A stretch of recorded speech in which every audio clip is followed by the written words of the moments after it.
Olá pessoal, sou Gesley Alves, sacerdote de Umbanda aqui no Espírito Santo, e vamos para a terceira parte dos nossos reacts aqui do canal Um Sábado Qualquer, um canal de humor, de tirinhas, de charges, muito interessante, que está falando sobre o criacionismo.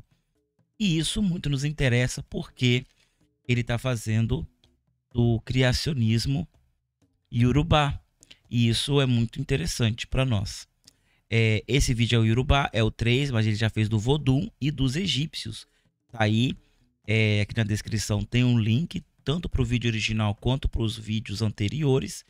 E essa é a terceira e última parte. Então vamos dar uma olhada no que ele está falando, que é muito interessante para todos nós, tá? Vamos lá?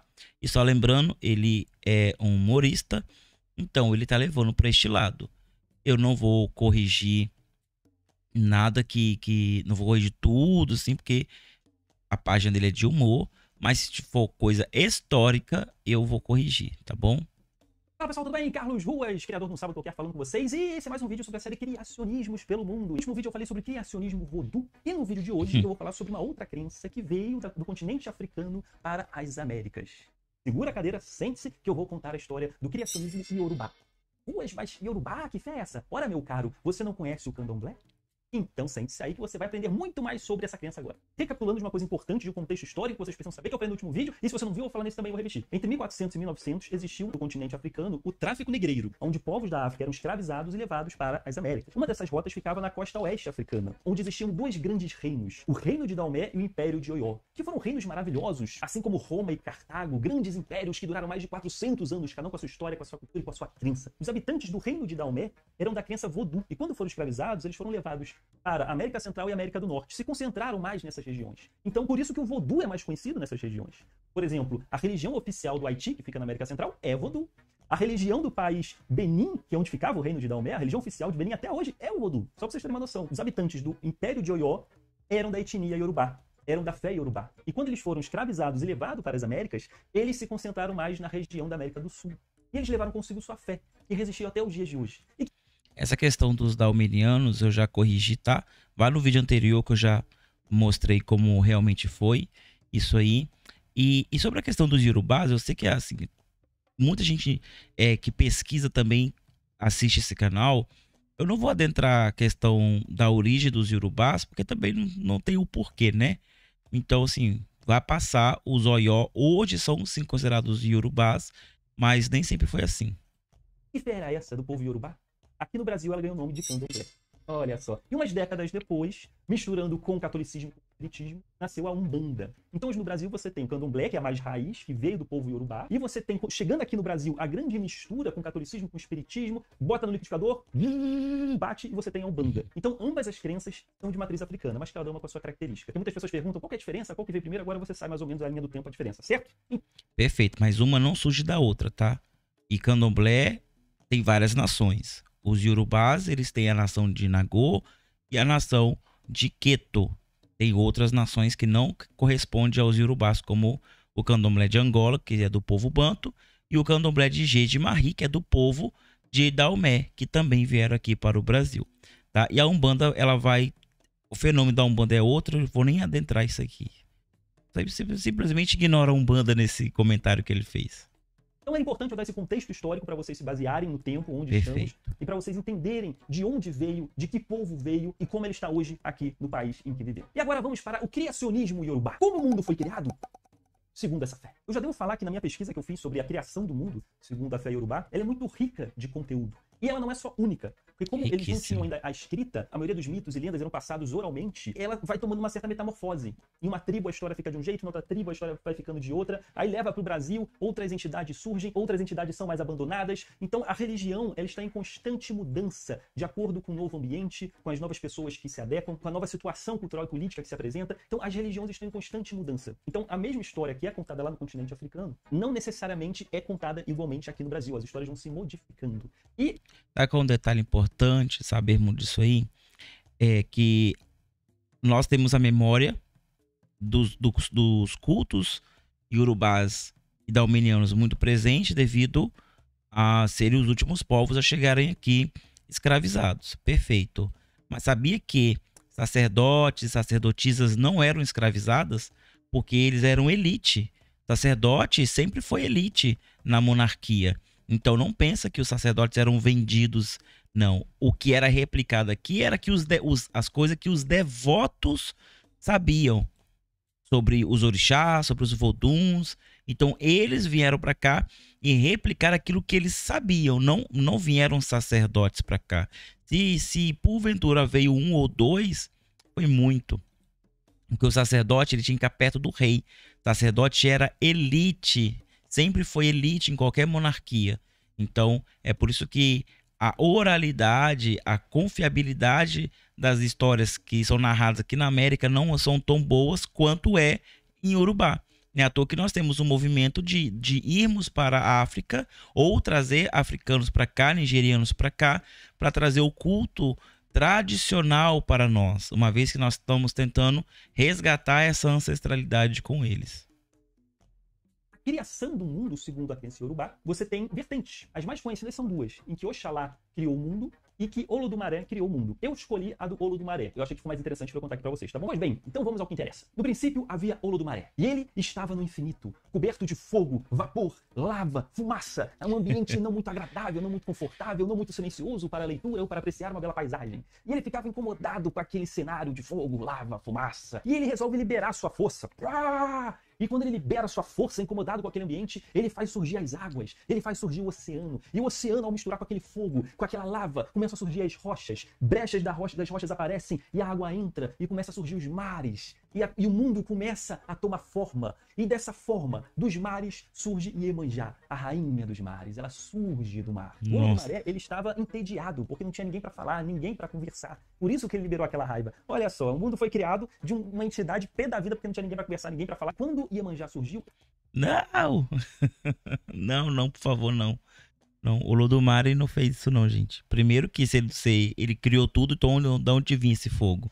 Não. Assim, eu não vou contar a história conforme, eu vou fazer um vídeo especial sobre o criacionismo, então eu vou trazer o criacionismo em Yorubá conforme a melhor forma assim, que eu conseguir colocar na ordem cronológica das coisas, eu vou trazer, mas eu indico a leitura do livro chamado Igbadu. É um livro muito gostoso para você ler sobre o criacionismo Yorubá Nagô. É muito gostoso de ler, é pequenininho, e assim, eu li umas 10, 15 vezes. É um livro muito bom mesmo. Mas não foi assim não. O Olodumare, ele é como Ra. Ele é o Deus Supremo, ele é o arquiteto do universo. Não tem forma, só tem poder. Ele é o tudo, ele é o nada. E é outra circunstância. O Olodumare nem aqui esteve. Ele percebeu que ela também tinha esse sentimento de solidão. Então, ele fez com que ela engravidasse. E daquela gravidez, daquele bucho, nasceu as estrelas, as nuvens e os orixás. Por isso... Não. Iemanjá é outra coisa. Gente, é uma coisa que a gente tem que entender tudo bem que ele está contando da forma com que ele compreendeu, tá? Ele não é da nossa religião, muito menos estudioso da área. Mas vamos lá. Existe Olodumare, o Deus Supremo, e o único Deus... Existe depois os filhos desse Deus, que aí no caso tem os Irumolés, que são os imortais que vieram do céu, junto com Olodumare, os arquitetos, vamos colocar os arquitetos, os obreiros da obra de Olodumare, esses Irumolés. Nós temos os Imolés, que são os imortais que nasceram nessa dimensão. Aí nós temos Oxum, por exemplo, o próprio Xangô. Não, Xangô não é Imolé, desculpa. Mas a Oxum, que é o Oxobo, ela é Imolé, ela é um imortal que nasceu aqui, que nada mais, nada menos que é o filho de dois Irumolés. Dois Irumolés, quando eles se apaixonam, eles vão para o quarto, faz nhaninha, aí nasce depois de 9 meses um Imolé. E esses Imolés, eles ficavam muito perto dos seres humanos, que foram uma invenção para ajudar o trabalho dos Irumolés aqui. Então, com a presença dos Imolés e os humanos, eles tiveram comportamentos amorosos, se você me entendeu, e nasceram os orixás, que seriam basicamente os super seres humanos, ou, numa linguagem mais moderna, semideuses. Nasceram os semideuses. Então, aqueles semideuses que se destacaram, eles foram divinizados porque eles tinham grandes feitos. Por exemplo, Xangô era dito como um homem extremamente alto, musculoso, bonito, sedutor.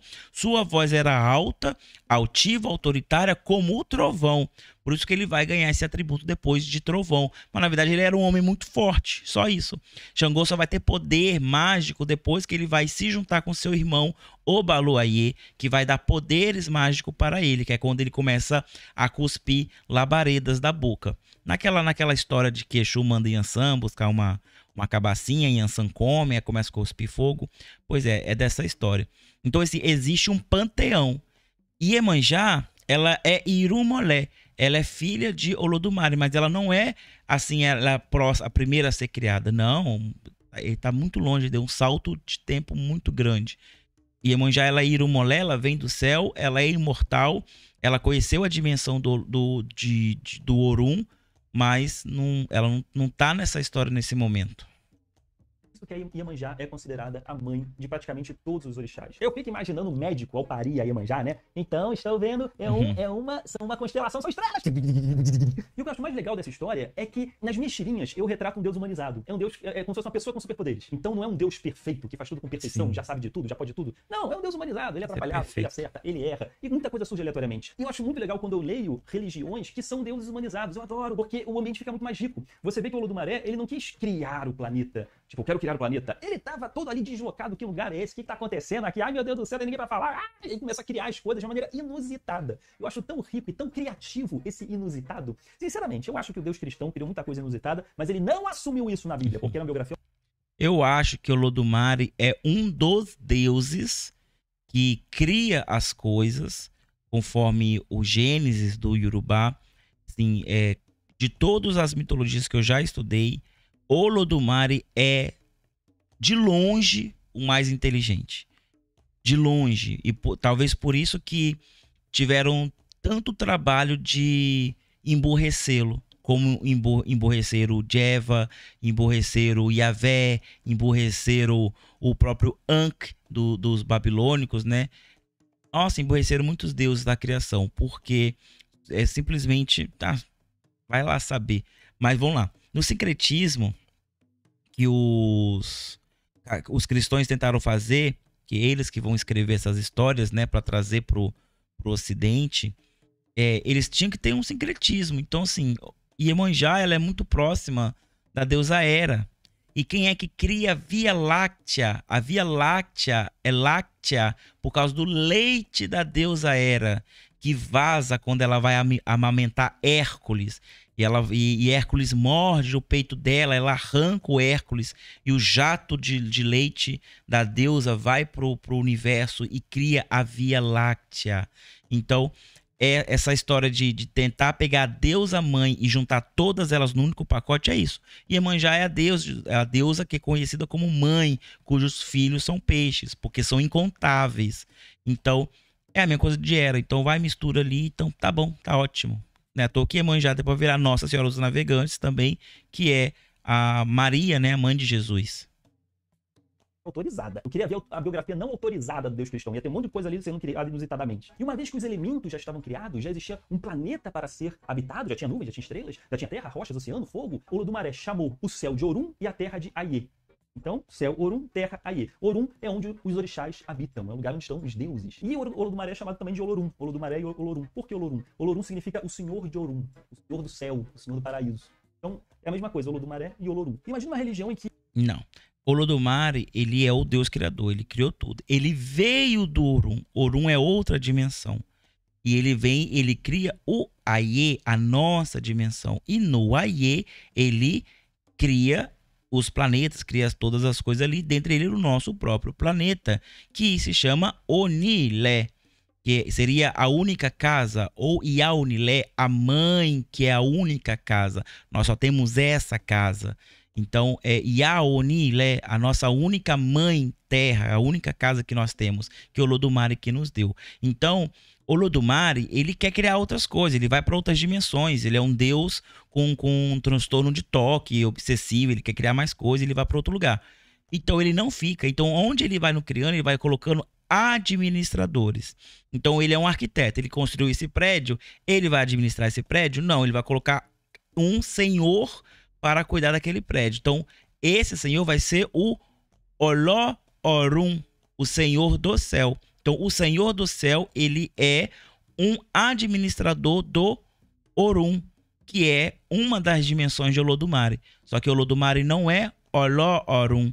São coisas completamente diferentes. Um é um arquiteto que faz, que manda, e o outro é só o administrador daquela dimensão. E nós temos o administrador também da nossa dimensão, que se chama... Vamos continuar na análise do nosso amigo. São mais poderosos do que o Deus principal, são mais cultuados, mais adorados do que o Deus principal. É mais ou menos isso que ocorre na crença iorubá. Porque Olorum depois sai de cena, após criar tudo, e os orixás entram em cena. Os orixás que vão administrar o planeta, que vão ter contato com a humanidade. Por isso que as oferendas são feitas para os orixás. Tá vendo isso que é interessante? Essa parte é justamente sobre isso. Ele sai, então ele não fica, ele nunca vai administrar.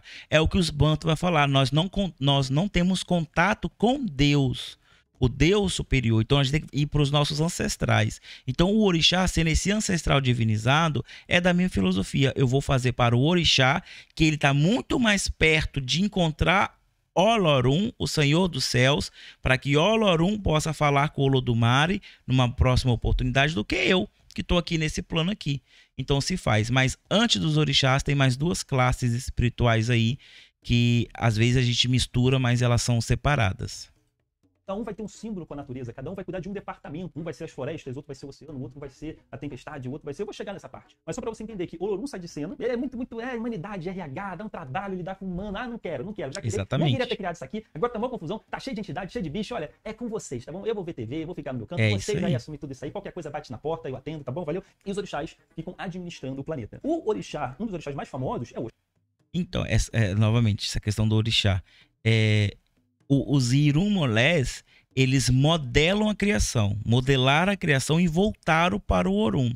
Os Imolé, que são os filhos dos Irumolés, eles ficaram aqui para continuar a manutenção e de acordo com o refinamento das coisas, eles vão indo voltando para o Orum. Quem nunca ouviu a história de que Xangô entrou na Terra e voltou para o Orum, Obá se envergonhou e voltou para o Orum, Ogum viu que ele tinha se irado à toa contra os seus filhos. O que ele fez? Cavou um buraco e voltou para o Orum. Então, esses são os Imolés. Os orixás já são os ancestrais. Então, como eles eram os ancestrais, eles são referências de comportamento moral. Eles não são referências de poder sobrenatural sobre a matéria ou sobre os elementos. Então, esse negócio de Xangô é o deus do raio... Isso aí é Bantu. Zazi é o deus do raio. Zazi é o próprio raio. É porque houve o sincretismo aí. Então a gente atribuiu a Xangô o poder do raio. Não, é outra coisa. Xangô utiliza do poder do raio através de magia. Mas não é por causa do que ele é o orixá do raio. Não é sobre isso, não. Existe o poder do raio, existe uma divindade... existe um poder que controla esse raio e Xangô faz utilização disso. Porque, por exemplo, existe tanta divindade ligada à água. Quem é que controla essas águas, então? Se tem tantas. Com tanta divindade das estradas, do mercado. Quantas divindades que controlam os espíritos? Quantas divindades que controlam a sua própria... a ori do ser humano? Quantas divindades controlam o fogo? Então, quem é de fato o patrono desses elementos? Então, porque não tem... São elementos criados e esses personagens, esses ancestrais, adquiriram poder para controlar esses elementos. Mas eles não, de fato, eles não são aqueles que dão manutenção a esses elementos. Na verdade, depois que o mundo foi criado, que o Aie foi criado, nós... Tá certo, apertei aqui sem querer.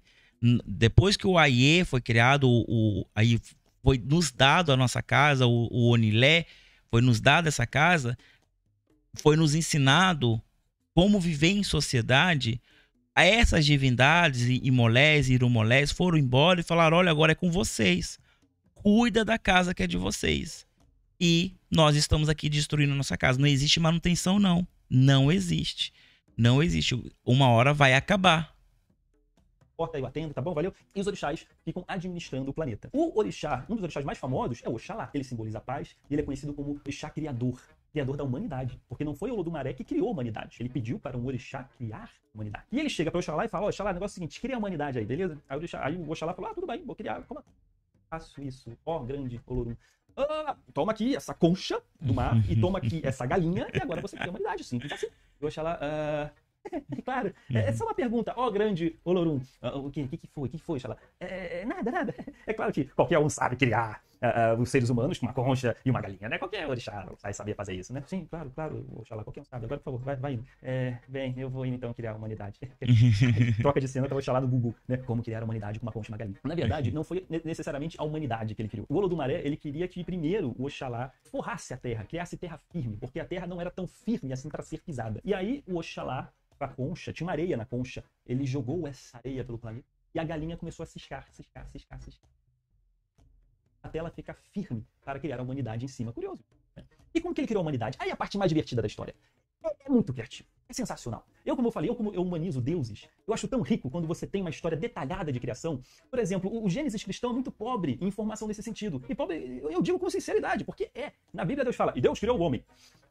E é isso. E plim, e o homem nasceu. Não, mas como criar um homem? Pura Cadê o livro de receita? feitiçaria. Cadê outra Bíblia? Receita. Como criar um ser humano de Deus para deuses? Cadê a Ana Maria Braga dos deuses para falar como se cria um homem? Como é que é a receita? Então, para mim, falta essa lacuna na Bíblia. E eu acho... É muito interessante o seguinte, olha. Essa história da galinha, da porção de terra, quem faz isso é Odudua. Odudu é o patriarca de Ileifé, o patriarca dos Yorubás, é o fundador da cidade, da nação de Ileifé, aonde depois o Batalá, que é esse Oxalá, vai descer para criar o ser humano. Oxalá só cria o ser humano. Quem vai dar civilização a esse ser humano é Ogum. Por isso que Ogum é a divindade da civilização, da tecnologia e do desenvolvimento humano. O primeiro homem a ser criado foi Ogum, ou Ngum, né, para alguns. Mas Ogum foi o primeiro homem a ser criado, a manifestação deste homem. E foi um erro. Esse primeiro Ogum foi um erro. Ele recebe um espírito de ébora terrível, mas tá errado essa parte, tem que mudar. Novamente, naquele livro que Badu explica tudo isso de uma forma muito gostosa de ler. Vai ler ele que vale a pena. Muito fantástico quando tem religiões que explicam detalhadamente. Mas como é que faz? Mas como é que cria? Qual que é o elemento? E aí você misturou com o quê? Deixa quanto tempo no forno? Entende? Por exemplo, os maias criaram do milho. Não foi do barro, foi do milho. Do milho funcionou. Verdade. Para os egípcios, nós fomos criados de lágrimas. Olha só o ingrediente secreto aí, lágrimas. E para a fé Yorubá, nós viemos também da lama. Mas até chegar na lama, deu um trabalhão. É muito criativo. Reparem só. Para os tupi foi lama, folha, sangue de centopeia e penas de algumas aves. Aí Tupã misturou tudo lá e fez o ser humano. Uma mistureba danada. Primeiro, o Oxalá tentou criar do ar. Aí você imagina ele fazendo uma nuvenzinha, um ser humano do ar. Porém, ele desmanchou com o vento. E aí o Oxalá tentou fazer da madeira, mas ficou muito duro. E aí depois ele tentou fazer da pedra. Se da madeira ficou duro, imagina da pedra. Também não deu certo. Tentou fazer do fogo, mas ele se autoconsumiu. Ele tentou fazer... O desespero de Oxalá tava tanto. E, ai, meu Deus do céu, o Olorum vai me punir. Eu não tô conseguindo fazer o ser humano. Eu já tentei jujuba, chiclete, já tentei tudo. E essa coisa não fica pronta. O desespero foi tanto que ele tentou fazer depois da água, ele tentou fazer do óleo, ele tentou fazer do vinho. Eu acho que já devia estar num grau já alcoólico de... Quer saber? Eu vou fazer disso aqui. Ele tentou fazer do vinho e nada funcionava. Olha que legal aí a Ana Maria Braga dos deuses. Os orixás, eles são falhos, eles podem acertar, eles podem cometer erros. E é normal. Todos os deuses na humanidade... Eu não sei se ele fez de propósito, ele sabia dessa informação, mas sim... O Batalá, ele ganha o título de Adjalamopim, que é o olheiro que modela as cabeças do ser humano. E Adjalamopim, ele é conhecido por ser uma divindade bêbada, embriagada. Ele é facilmente comprado com vinho de palma. Então, é uma forma de se justificar o porquê que todo mundo nasce diferente. Porque ele está sempre embriagado, então ele vai no modelando muito bêbado, então tem uns que ele esquece no forno e a cabeça fica dura, outros ele tira muito rápido, a cabeça fica mole, outros ele deixa cair, aí fica rachada, e assim vai. Então, e Adjalamopim é o Batalá, que é o Oxalá, é a mesma divindade, não muda, só muda o título. Na história do planeta eram humanizados. O cristianismo que chegou e falou, não, Deus é perfeito, Deus pode tudo, nunca erra, nunca tropeça, nunca peida, né? Aí fica sem graça. Mas então, e aí que a história fica bem interessante, porque após tentar de várias e várias maneiras, tentar usar vários elementos, ele quase desistindo, eis que aparece alguém para socorrê-lo. Nanã é uma orixá idosa, ela é representada como uma orixá idosa. E ela... Pronto, chegou na polêmica que eu queria. Gente, lá no vídeo 2 eu já dei um apanhado assim de como é que Nanã ela se transforma nessa figura aí, principalmente aqui no Brasil, né? E eu não gosto de ficar no achismo, né? Eu gosto de trazer artilharia. Nanamburuque ou Nanamburucu era a primeira forma, que era uma forma dos daomenianos, que eram inimigos dos Oió, declararam que um dos seus reis também era ancestral divinizado e também era poderoso, assim como Xangô era para os Oió. E para isso os daomenianos não temiam os guerreiros de Oió. Então, criou-se a Nanã, ou o Nanã, porque era um homem, era um guerreiro, era um rei, Nã. E depois virou Nanã. E depois Nanã Buruque, e depois Nanã, primeiro Nanã Burucu, depois Nanã Buruque. Eu vou mostrar algumas coisinhas aqui, porque eu gosto de mostrar, né? Então vamos lá, olha aqui, ó.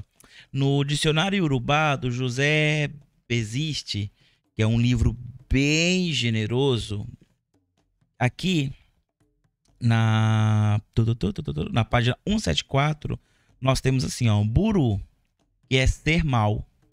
E o Oburu Fumi, você é mal para mim. Koburu, mais ou menos, ou seja, Buru é mal, coisa ruim. Aí depois tem Buruku. Buruku é o quê? É um adjetivo mal, sórdido. O Buruku, ele tem um caráter ruim. Então, Buruku é algo ruim. Aguardem isso. Nós temos aqui, bem, tudo anotadinho. Não achei nesse dicionário nada relacionado a Nã ou Nanã. Não tem. Não acho que não tem folha suficiente, né, para falar sobre esse orixá, porque simplesmente não tem. Mas tem uma palavra que chega muito próximo, que eu acho que deve ser assim que se pronuncia, que é Nanã, Nã, que é N-A-A. E quer dizer o quê? Aquilo. Ou é só simplesmente assim, aquilo ali, aquilo ali. Então, aquilo, Nanã, aquilo, Burucu, é ruim.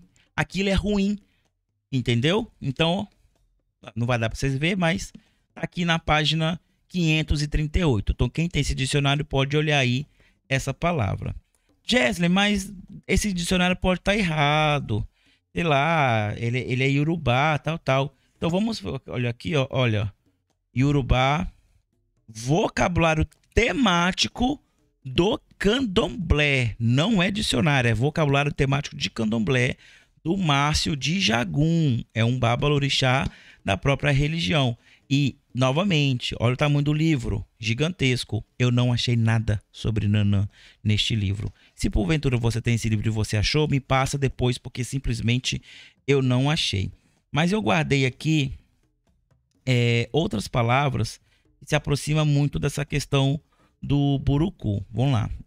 A expressão Burucu, ela também dá origem à palavra Ecuru.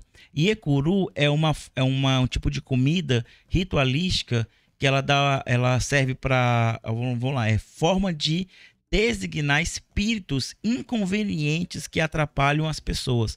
Ou seja, na página 597, é Ecuru. Ecuru é um elemento que a gente usa no candomblé e também no culto de Ifá, que é para o ebó, para expulsar espíritos ruins, espíritos de mau caráter, para tirar obsessor. Então, também é usado. E aqui também, na página 679, nós temos outra forma de utilizar o Burucu. Orucó, Burucu. Orucó é nome, Burucu, ruim. Nome ruim, nome sujo. Forma depreciativa de se referir a uma pessoa. Ou seja, Burucu é ruim. Nanã, aquilo é ruim. Jesley, mas é uma divindade, sei lá do que. Beleza. Vamos para outro livro gigante. Esse Mitologia dos Orixás, Reginaldo Brant. Aqui na página 196, nós temos diversas histórias de Nanã. Diversas que eu estou sendo muito generoso, porque é a divindade que menos tem história. Olha só, quais são as histórias que tem aqui, que eu acho que até o nosso amigo tomou como referência. Olha, a primeira história é: Nanã fornece a lama para a modelagem do homem, que é uma mentira, vou explicar daqui a pouco. Nanã escolhe o filho feio e exibe o filho belo, que é uma forma de colocar Nanã como uma orixá vaidosa, porque ela é uma mulher nojenta, que foi a forma dos Oió falar: olha como isso aí que você cultua é trivial, é ridículo, é babaca, é nojento. Outra história é: Nanã tem um filho com Oxalufã. Oxalufã também foi uma forma dos daumenianos trazer Oxalá para dentro do culto deles. E depois a última história é: Nanã proíbe instrumento de metal no seu culto. Sabe por quê? Porque Nanã também, os daumenianos também entraram em guerras com o povo de Belgudá, o povo de Irá, que era o povo que também tinha muito culto a Ogum. Então, nada mais, nada menos que essa briga de Nanã com Ogum é uma questão de culto. De culto não. É uma questão de povos que se odeiam. Então, o povo daumeniano odiava o povo de Irá e o povo de Obe-Ogundá, que são estados que existem até hoje na nação nigeriana, que cultua Ogum. Então Nanã proíbe isso. Eu não quero nada com Ogum. Se você tem parte com Ogum, então você não tem parte comigo. Então Nanã é colocada como essa mulher nojenta, essa deusa nojenta, mas de princípio quem criou Nanã foram os daumenianos para competir com Xangô. E quem vai ridicularizar Nanã são os próprios povos, as próprias pessoas de Oió, colocando Nanã como Burucu. Chega no Brasil, a gente compra essa ideia, porque lá nem os povos iorubás e nem os daumenianos compraram Nanã como divindade. Quem cultua só usa como objeto de magia negra, de magia perversa, maligna, de magia para fazer o mal. É o que está no estereótipo da figura de Nanã. E o que acontece? Que chega para cá, a gente vai cultuar Nanã. Esse livro aqui, das histórias, ele traz muitas histórias que são também da santeria, porque nós não temos toda essa coletânea de história aqui. Tem de Exu Oxalá, também recomendo a leitura. Então, de todas essas histórias aqui, só Exu, para você ter ideia, tem mais de 47 histórias. 47, Nanã tem 3. Então, que orixá importante é esse que não tem história nenhuma? Para o Iorubá, uma divindade só é divindade, um ancestral só é divinizado se ele teve grandes feitos. Nanã não teve feito nenhum, não teve feito nenhum. Então, que importância ela tem para essa cultura se ela não fez nada? Não existe. Ela com certeza, ela passou por essa transformação toda, esse jogo político do Daomé e Oió, e acabou se tornando esse orixá que nós adotamos como feminino. Ah, Gemma, como muda o gênero de uma divindade? Vamos lá, na cultura pop. Se você assistiu uma série que tem na Amazon Prime chamado American Gold, Os Deuses Americanos, você vai ver que na última temporada, se não me engano, na temporada 3, eles vão falar dos orixás. Tem uma temporada inteira falando sobre os orixás. E lá, Obaluayê é uma mulher. Qual é a cultura que transforma Obaluayê, que Oba é rei, né? Ayê, terra, o senhor da terra, ou aquele que tem a posse da terra. Obaluayê, que era para ser um homem, como é aqui no Brasil, como é na Nigéria, é o povo de Cuba, com a santeria. A santeria transformou Obaluayê numa mulher. E lá não tem Nanã. Lá não tem Nanã. Nanã, ela é absorvida pelo culto de Obaluayê, que também é um orixá muito temido lá. E então, assim, o gênero, ele é fluídico nesse momento. Ele vai se adaptando. Então, Nanã, ela já foi jogada como mulher lá em Daomé, porque ela vai tentar tomar o lugar de Maú, que é a verdadeira deusa dos Daomé, e ela vai tentar, Nanã, vai ser usado para tentar tomar esse lugar, porque eles não queriam uma matriarca, eles queriam um patriarca para se equivaler ao deus cristão também e ao deus Xangô, dos Oió. Então não valeu. Então Nanã ela é absorvida novamente por Maú e se transforma numa mulher. Uma mulher poderosa? Não. Uma mulher chata, que não aceita os filhos defeituoso, uma mulher que é rabugenta, que ela empresta, ela dá, mas ela também tira, que são aspectos sempre do maldoso, do Satanás. Ah, o diabo dá com uma mão e tira com a outra. Pois é, do mesmo aspecto. E quando essa cultura chega aqui, Nanã ela vai dar à luz a duas criaturas, Omolu e Iku. Iku é a própria morte. Omulu é o deus das pragas biológicas, das doenças, da varíola. Primeiro que não é, Omulu é outra coisa, é outra situação, e Iku também é outra coisa. Mas percebe como a ela só é atribuído coisas ruins, a divindades ruins, ela só dá vida a coisas ruins. A melhor coisa que Nanã deu à luz, segundo essas pessoas que modificaram tudo, é ao Oxumaré. Que na verdade ela não dá luz ao Oxumaré nenhum. Ela dá luz ao Oxumaré e ela joga o Oxumaré fora, porque ele nasce com aspecto reptiliano. Ou seja, é como se ele se transformasse numa serpente. Mas na verdade é um reptiliano. Ela joga fora e o que ela faz? Não, toma, joga lá para Oió. Existem histórias de Xangô escravizando o Oxumaré, tendo até relações, querendo ter relações sexuais carnais com o Oxumaré. Então, assim, de fato não é. O que eles tentam pegar é apropriar-se da figura da cobra, que era a figura de Maú, para controlar o seu povo. Olha, se a gente fazer essa deusa aqui, que na verdade era um deus, fazer esse deus ser o pai da cobra, da serpente, que Maú controla, então quer dizer que essa divindade aqui, ela é mais poderosa que Maú. Entende?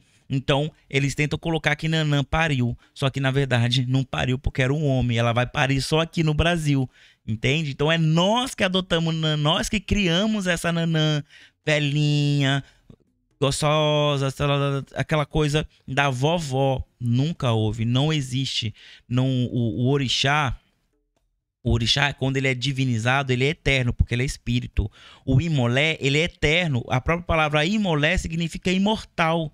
Ele nasce, ele cresce, ele se desenvolve e ele estagna ali, não muda mais. Por isso que nós, seres humanos, somos um projeto de evolução, de desenvolvimento, porque nós crescemos, nós nascemos, nós crescemos, nós nos desenvolvemos, nós morremos e partimos para um outro lado. Então nós somos um experimento dos Irumolés.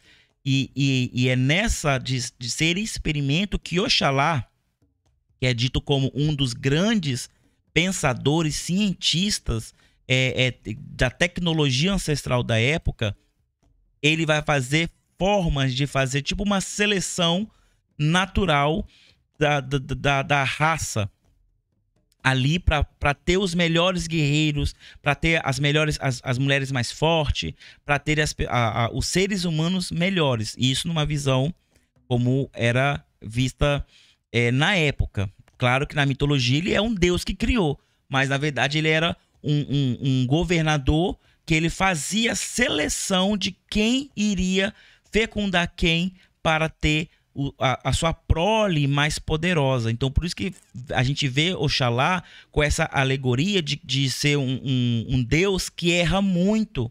E é por isso que nós somos muito defeituosos. Não, não.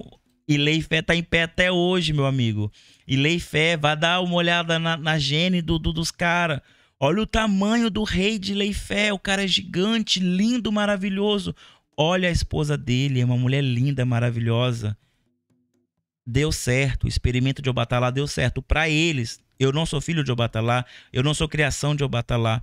Deu certo para ele. Ele era um cientista de tecnologia ancestral daquela época, e ele estava fazendo esse tipo de experimento. Então, quando Oxalá, ele é esse chefe de estado de Leifé, que é onde surge todas as nações iorubás, e ele é o criador dessa força toda, o portador do axé, o que ele vai fazer? Opa, então a gente tem que submeter esse cara também a Nanã. Tem que submeter a Nanã. Então, o que ele vai fazer? Ah, então você criou o ser humano, mas você só criou porque Nanã que deu barro. É, você é bom, mas Nanã que deu barro. Daí, meu irmão, daí não faz sentido nenhum. Assim, não faz sentido nenhum. O cara que desenvolveu tudo, não, mas... Pô, eu te dei 3 tapinhas nas costas aí, então eu tenho... na verdade, eu que sou o foda. Você fez tudo, mas o apoio moral foi meu. Se não fosse pra dar o apoio moral, você não ia fazer. Ah, pelo amor de Deus. De certa forma, oxalá uma hora ia perceber tudo isso. E na cultura iorubá, que não existe Nanã, quem vai dar esse aspecto de criação perfeita para o Batalá é Exu. Exu, por isso que Exu é Exu Obará. Exu, o rei do corpo. Se Obaluayê é o rei da terra, o senhor, dono da terra, então Exu Obá, Ará, Ará é corpo, Obá rei. Exu, rei do corpo. Por isso que quando você se inicia no candomblé de Queto, é montado um bara para você, para que aquele Exu permita que o orixá se manifeste no seu corpo, porque o seu corpo, ele é de Exu. Então não tem nada a ver com Nanã. Por favor, tire Nanã do culto aí, vamos colocar ela no lugarzinho dela e depois a gente resolve aí. Mas na história, tira Nanã. Anciã, ela tem sabedoria e ela representa a lama do fundo do mar. Ela é considerada uma das orixás mais antigas que já existiu. E ela aparece pra ele. Ela vai lá no fundo do oceano, pega a lama do fundo do oceano, chega até Oxalá e bota na mão dele. Então, faz isso aqui. E Oxalá, paz, consegue fazer o primeiro ser humano da lama. E a morte existe daí, porque Nanã emprestou a terra pra ele. Mas um dia voltaremos pra terra. Um dia voltaremos para... Por isso que a morte existe. É um empréstimo. Da terra viemos, da terra voltaremos.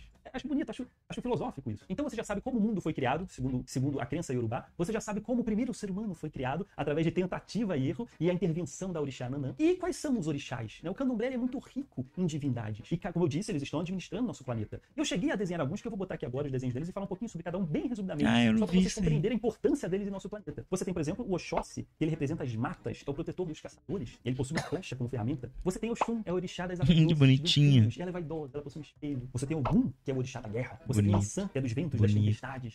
Você tem Xangô, que é da justiça. Você tem Obaluayê, o Molu, que ele é o orixá da cura. E ele é pago com pipoca, fica a dica. Tá caríssimo. Hoje ele aceita pipoca. Que legal. Você tem o Saim, que é das ervas medicinais. Você tem Iemanjá, que é a rainha dos... Você tem Exu, que é o das encruzilhadas. Ele é o protetor dos mundos. Ele é o guardião dos mundos. Lembra do Thor, do filme do Thor, que a passagem entre os mundos é um arco-íris e tem um guardião que fica guardando a porta principal entre os mundos? Exu faz esse papel. Ele é o mensageiro, ele é o guardião dos portais. Para você falar com o orixá, você tem que abrir essa porta entre esses mundos. E é Exu que abre essa porta. Por isso que Exu, ele é o que tem mais contato com o ser humano e é o que recebe mais oferendas também. Porque você faz uma oferenda para ele te ajudar. Porque abrir a porta, você falar com quem você quer. Você tem... Rapaz, eu tinha uma época... Eu tinha um projeto de fazer histórias dos orixás, seguindo a cronologia certinho. Eu fiz o primeiro vídeo, chama-se Mitologia dos Orixás, episódio 1. Você tem curiosidade? Tem muitos anos que eu fiz isso. Eu vou deixar aqui na descrição o link. Vai lá e assiste. Lá eu mostro como Olodumare começou a criação e é a partir de Exu. Esse negócio de Exu, Exu é o mensageiro, isso aí é Hermes. Hermes é isso, Loki é isso. Cara, a grandeza de Exu não cabe neste mundo, não cabe. Exu, por exemplo, assim, Olodumare é um dos deuses mais inteligentes. É o primeiro relato da criação do átomo, é Exu. Então, assim, é muito mais do que isso. Claro que ele está usando como forma de educar, fazendo essa comparação com o deus Loki, ou às vezes também já fizeram com o deus Hermes, mas Exu é muito mais do que o deus da comunicação. Muito, muito mais. Muito mais. O Xumaré que representa o arco-íris. O Xumaré nasceu da Nanã. E ele era tão bonito, mas tão bonito. Nanã. Que horror. Brincadeira, tá bonitinha, tá bonitinha. Eu teria um adesivo na minha geladeira com a figura dos orixás que ele desenhou. Teria, muito bonitinho. Mas, gente, não tem como. Eu nem me aprofundei aí. Só joguei alguns livros. Não tem como. Não tem como essa orixá existir. Não existe fatos para ela existir. Ela quis pregar ele no céu para que todos vissem sua beleza. Por isso que existe o arco-íris. Então olha que rica as histórias, olha os detalhes das histórias. Eu adoro essa riqueza. Existem umas curiosidades também, por exemplo, como surgiu a noite da criança Yorubá? Porque só existia dia até então. E o sol estava cansado de trabalhar, o sol não tinha descanso, o sol queria descansar, ele era CLT, ele tinha horário para acabar, horário para dormir, pelo amor de Deus, gente. Que sofrimento é esse aqui? E ele queria queimar todo mundo. Para resolver os problemas, o sol queria queimar a humanidade, queimar tudo, pronto, que ele não ia ter que mais exercer a sua função. Aí Iemanjá que salvou o dia, que salvou a humanidade, porque Iemanjá chegou e falou: Sol, o negócio é o seguinte, eu guardei uns raios solares seus aqui comigo, então pode descansar, dorme sossegado que eu assumo. E aí o sol falou: tá bom, então vou descansar. Aí quando foi descansar, surgiu a noite. E com aqueles raios solares que Iemanjá tinha guardado, criou a lua, né, que é uma luz menos intensa, digamos assim. Então a noite serve pra gente se recuperar daquela intensidade do calor do sol do dia, para ele nascer feliz e confortável no dia seguinte. E assim foi criada a noite. Então é um universo muito rico. Olha como o preconceito é terrível, né? Porque com esse preconceito que tiveram com Exu, porque Exu era o Satanás, né? Segundo os jesuítas, e trouxeram essa mentalidade para cá, para o Brasil, muitas histórias onde Exu era protagonista, tiveram que colocar outra divindade. No caso aí, Iemanjá, não é. Primeiro que nem era Iemanjá, era Olokun. Porque Iemanjá é outra coisa. Olokun, que é o oceano. Então, essa história pertence a Olokun. Era Olokun e era Orun, que era o próprio céu, o nosso céu físico. E havia um problema entre os dois astros, a lua, que eu não me lembro o nome em Yorubá, e o sol, que eu também não me lembro o nome em Yorubá. Então, para fazer essa ordenança de coisas, Exu é quem organiza. Por isso que a gente fala Exu ele ganha esse apelido aqui no Brasil de policial do astral, do espiritual. Mas na verdade Exu é aquele que coloca ordem no caos. Eu falei, opa, ele chega assim, não tem como vocês dois ficar aí, vocês estão atrapalhando. Então ele vai indo colocando. Então ele coloca o Olokun para vigiar o sol e coloca o Orun para vigiar a lua. Então, como o céu, Orun, e o Olokun é pai e é homem e mulher, os dois, eles vão uma hora ali se juntar. E é meio parecido com os titãs lá da Grécia. Mas é mais ou menos isso aí. Nesse livro aqui, eu acho que não me engano, eu já fiz. Eu já fiz também, já tive um projeto aqui de contar as histórias dos orixás, mas também não deu certo, porque o povo não gosta dessas coisas. Falou que aprofundar, o povo foge. Mas aqui tem essa história, conta, e ela é muito bonitinha. Então o Exu, ele é tirado dessa história em muitos canais de divulgação da mitologia Yorubá, justamente porque Exu é colocado como Satanás. E só recentemente, no dicionário, do Google Tradutor, que foi mudado. Até ontem Exu era traduzido como Satanás, só que a palavra Exu é esfera, que é uma divindade, é outra coisa. Então a crença Yorubá, que ao chegar no Brasil se tornou o candomblé, é muito rico, é de muito conteúdo. E essas histórias que eu estou contando para vocês, eu usei como referência este livro, A Mitologia dos Orixás, de Reginaldo Prandi. Foi muito importante para eu conseguir ter essa história. Espero que vocês tenham gostado, espero que isso tenha acrescentado para vocês um pouco mais sobre as religiões de matriz africana que vieram do continente africano para o Brasil, para as Américas. E não percam os próximos vídeos sobre criacionismos. Se você quiser opinar sobre coloca aqui nos comentários. Se eu falei alguma besteira a ser corrigida, coloca aqui nos comentários, que eu vou me retratar no vídeo seguinte, ok? Mas eu tentei falar tudo certinho, tá bom? Por favor, sejam pacientes comigo. E eu estou fazendo um livro sobre criacionismos, que deve sair no final de 2021. Perfeito, o livro já saiu, como já disse, vou sortear lá para os membros. Eu vou comprar, eu vou fazer um vídeo aqui reagindo ao livro dele, R$ 59,90. O link tá lá no livro, no link original. Aqui na descrição tem. Vai lá, assiste o vídeo original também. E lá no vídeo original tem o link para o livro. Eu vou comprar, vou ler, vou fazer o nosso vídeo aqui. E depois eu vou sortear esse livro para os membros. Então, membros, daqui a pouco a gente vai ter um livro novo aí para sortear. Tá bom? Se você não sabe, a gente sempre tá sorteando livros lá para os membros do canal. Então é isso aí, pessoal. Muito obrigado. Na verdade, eu não sei o nome desse rapaz. Não vi se ele se apresentou. Não vi. Desculpa, mas eu não lembro o seu nome. Mas tá perdoado porque você fez o seu dever de casa certinho, bonitinho. Quem dera se todos fizessem. Mas alguns toques que eu dei, justamente você nem iria encontrar aqui. Você vê que eu tive, o tanto de livro que eu tenho que eu tive que consultar para chegar numa conclusão. E realmente, Nanã, por exemplo, é só uma das divindades que nós não temos muita informação, tá? Por exemplo, você sabia que existe Euá e existe Ieuá? Existe uma divindade chamada Omolu e uma Omolulu. Pois é, são divindades completamente diferentes. Dan, Besen e Oxumaré são divindades cobras, mas são divindades completamente diferentes. Pois é, mas infelizmente no sincretismo, na aproximação das culturas, tudo se mistura. E quando vieram para cá, não foi diferente. Aconteceu sim, não tem muito o que fazer. Agora a gente estudar e entender essas coisas, elas são separadas. Este livro aqui, ele é muito bom, mas quando você lê-lo, você vai perceber que tem muitas histórias esquisitas. Por exemplo, tem história que Oxalá é mulher. Então, por quê? Por que que isso acontece? Porque a fonte dele também é da santeria.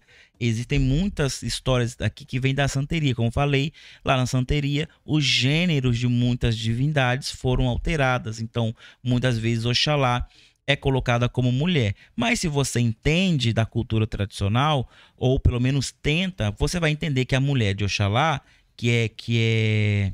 Qual o nome dela mesmo?